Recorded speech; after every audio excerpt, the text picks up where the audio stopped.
আসসালামু আলাইকুম এভরিওয়ান, স্বর্ণাজ কিচেনে আপনাদের স্বাগতম। কেমন আছেন সবাই? আশা করি আল্লাহ তাআলার অশেষ রহমতে সবাই খুব ভালো আছেন। আজকে আমি আপনাদের মাঝে অনেক দিন পর কলিজা ঠান্ডা করার মতো একটা রেসিপি শেয়ার করছি। আশা করি পুরো ভিডিও জুড়ে সাথে থাকবেন। প্রথমে এখানে আমি বেশ কয়েকটা অরেঞ্জ নিয়ে নিয়েছি, দেখতেই পাচ্ছেন। আজকে আমি আপনাদের সাথে একটা অরেঞ্জ পুডিং রেসিপি শেয়ার করব। আশা করি ভালো লাগবে দেখতে দেখতে কোনো না কোনো অংশ। প্রথমে কমলার খোসাগুলোকে একটু ছাড়িয়ে নিচ্ছি, গোটা গোটা করে কিন্তু ছাড়িয়ে নিচ্ছি। এই অরেঞ্জ পুডিংটা খেতে ভীষণ ভালো লাগে। ইফতারের সময় আমরা কম বেশি সবাই কোনো না কোনো ঠান্ডা জিনিস খেতে খুবই পছন্দ করি।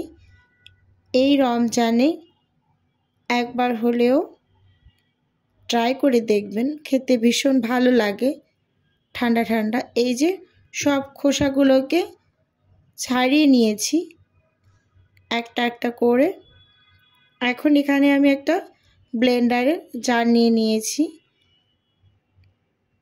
সবগুলো কমলাই একসাথেই দিয়ে কিছুটা পরিমাণ পানি দিয়ে আমি ব্লেন্ড করে নেব।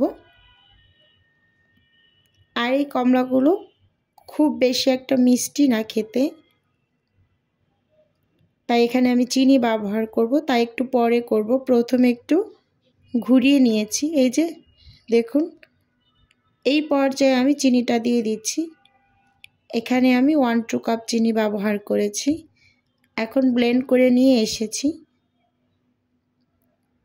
ছেঁকে নেব ছাঁকনি দিয়ে। এখানে যেই হাঁড়িতে আমি পুডিংটাকে একটু বসানোর জন্য জাল করে নেব, সেই হাঁড়িতেই কিন্তু আমি এটাকে ছেঁকে নিচ্ছি ছাঁকনি দিয়ে।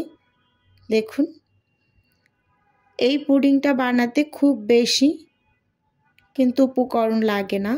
কমলা, চিনি আর আগার আগার পাউডার হলেই কিন্তু পুডিংটা তৈরি হয়ে যায়। এই আগার আগার পাউডারটা কিন্তু যে কোনো সুপার শপে বা মুদির দোকানে আপনারা পেয়ে যাবেন।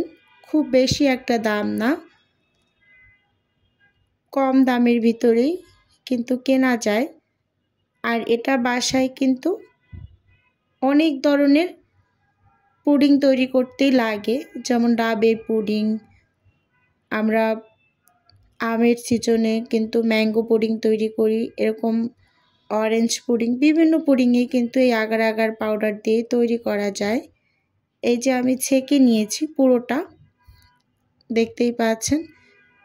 এখানে আমার 3.5 কাপের মতো হয়েছে।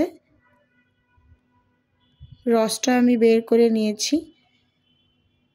এখন আমি এখানে আগার আগার পাউডারটা মিশিয়ে নেব। এই যে আগার আগার পাউডার সবসময় ঠান্ডা অবস্থায় মেশাতে হয়, এই যে দেখিয়ে দিচ্ছি দেখুন। এই আগার আগার পাউডারের কাজ কিন্তু যে কোনো তরল পদার্থকে জমতে সাহায্য করে। এই যে এখানে আমি একটা টেবিল চামচ ব্যবহার করছি, আমি 3 চামচ ব্যবহার করব উঁচু উঁচু করে, যেহেতু 3.5 কাপ, প্রতি কাপের জন্য আমি 1 চামচ করে ব্যবহার করছি। একটু উঁচু উঁচু করে করছি যাতে 3.5 কাপ তো ব্যালেন্স হয়ে যাবে। এখন মিশিয়ে নিচ্ছি। অবশ্যই আগার আগার পাউডারটা কিন্তু ঠান্ডা অবস্থায় মেশাবেন, কখনো গরম অবস্থায় মেশাতে যাবেন না, তাহলে কিন্তু দলা পেকে থাকবে, সেটা কিন্তু দলা ছাড়বে না। আমি এখন এই যে হ্যান্ড উইক্স দিয়ে খুব ভালোভাবে একটু মিশিয়ে নিচ্ছি, দেখতেই পাচ্ছেন। আমার 2 বাচ্চাই কিন্তু খুব বেশি পছন্দ করে খেয়েছে, আর বাচ্চারা একটু কিন্তু ঠান্ডা খাবার খুব পছন্দ করে। অনেক বাচ্চারা আছে কমলা খেতে চায় না। আপনারা এভাবে করে কিন্তু তৈরি করে দিলে অনায়াসে খেয়ে নেবে, কোনো জোরাজুরি করা লাগবে না, খুবই পছন্দ করে দেখলাম। এখন এই যে চুলোতে বসিয়ে চুলোটা অন করে দিয়েছি। এখন আমি 4-5 মিনিটের মতো একটু জাল করে নেব। খুব বেশি একটা সময় জাল করিনি, এর মাঝে কিন্তু অনেকটা ঘন হয়ে যাবে। ভিডিওর এই পর্যায়ে এসে প্রতিদিনের মতো আমার প্রিয় আপু এবং ভাইদের কাছে একটা অনুরোধ রাখছি, আমার ভিডিওর কোনো অংশ যদি আপনার কাছে একটুখানি হলেও ভালো লেগে যায় তাহলে অবশ্যই চ্যানেলটি সাবস্ক্রাইব করে আমার সাথে থাকার অনুরোধ রইল। আর হ্যাঁ, ভিডিওর শুরুতে একটা লাইক দিয়ে ভিডিও দেখা কন্টিনিউ করবেন।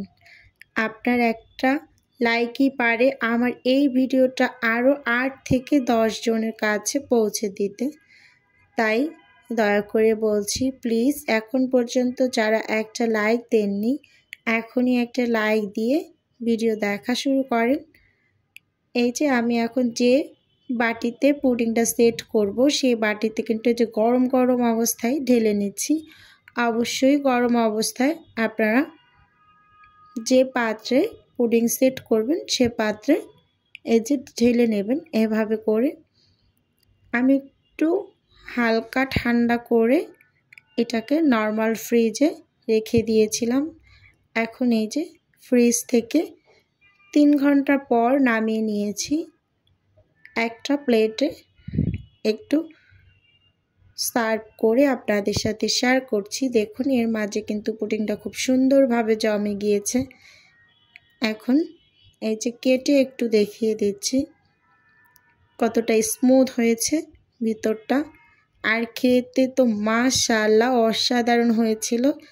আপনারা একবার হলেও বানিয়ে খেয়ে দেখবেন, রিকোয়েস্ট থাকলো। আর ভিডিওটা ভালো লাগলে অবশ্যই চ্যানেলটি সাবস্ক্রাইব করে আমার সাথেই থেকে যাবেন। আজকের ভিডিও তাহলে এ পর্যন্তই রাখছি, দেখা হবে অন্য কোনো নতুন ভিডিওতে। আল্লাহ হাফেজ, আসসালামু আলাইকুম।